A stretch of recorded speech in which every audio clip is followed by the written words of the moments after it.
Hey Awesome Tribe, today is the day 2 of the new year 2021 and it's gratitude day 2. I'm immensely grateful for being alive and I was feeling immensely grateful all through the day and still I'm feeling grateful, and every single day I feel grateful for being alive. Yes, because many a times people ask me like, AJ, my life is not going good, I'm depressed or things are not working for me, and you are asking me to be grateful. How can I be grateful?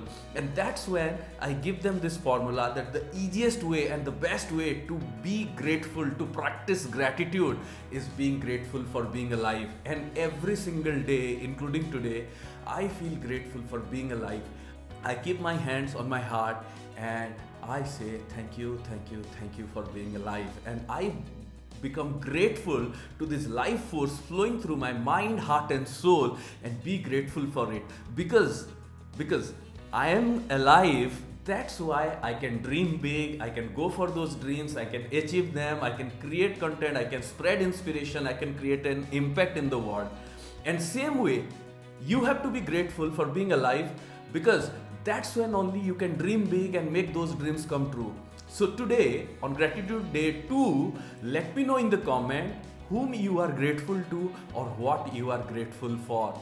Be grateful and keep creating magic in your life all through the year. Thank you, thank you, thank you.